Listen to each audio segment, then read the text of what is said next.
My name's Abongmechi Bonu. I'm in advanced tech. I've been working for this company for 5 years. When I came in,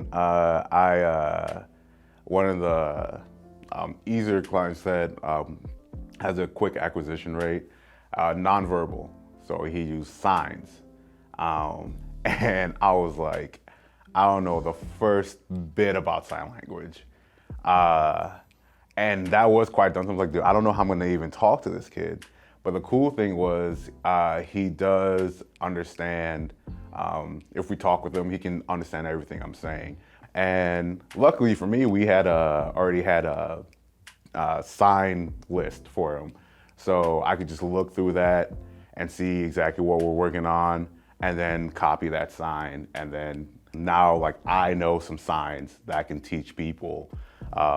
And I can teach people on this client also. It's like, yeah, I know what Apple is. I can tell you what I want, iPad, like I can tell you like things like that. So it's pretty cool because you learn also as you're trying to learn how to teach this client, you're also learning that skill too for your skill set, which is another rewarding part of the job. Like I said, pairing is something that I feel is of utmost importance in this job, getting a kid to like you. And in order to pair, you gotta be creative. And that's another thing this job has helped change in life. Like, I used to write a lot of music back in the day. So I was creative in that route. But then getting someone to like you, I was kind of like, I don't know how I'm gonna do this. And then, yeah, working with clients, like there was one kid here, and I had no instruction control, wasn't paired. He didn't care if I was there every day. So every day I'd come in and it'd be failure. Every day I go back and like, I really like this kid. And, but every day it was just like, no, no, no. It took me 5 to 6 months to finally get him to like acknowledge me as a person. And I feel like ever since then, like I've been this favorite person ever. And, but that forced me to be creative. So failing nonstop for 5 to 6 months. And then when you finally break through, so every day I'd sing songs, I'd make up random stuff, I'd draw silly pictures, I'd do this, that, and the other.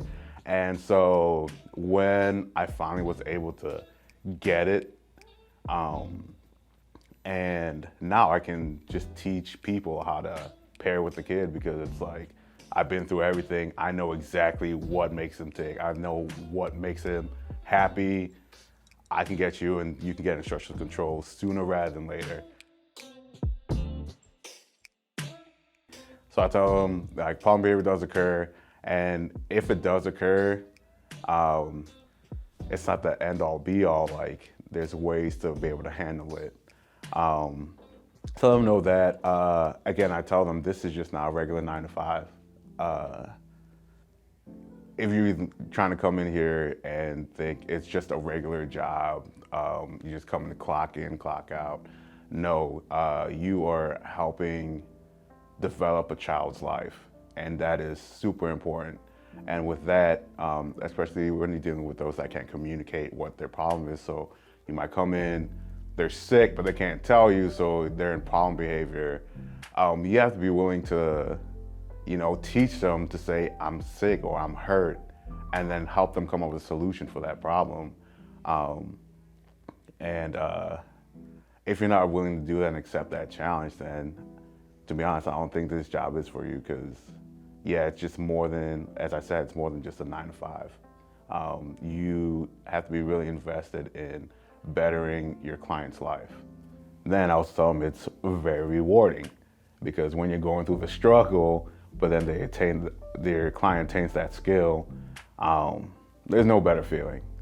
And again, when you go later on down the road, it's been a month, 6 months, year, and they still have that skill and it naturally comes up and you're like, oh my gosh, I remember when I was teaching you to ask, where is something? And now you're asking people, blah, blah, blah, but you're doing all these like conversations and stuff. It is no more rewarding feeling than that.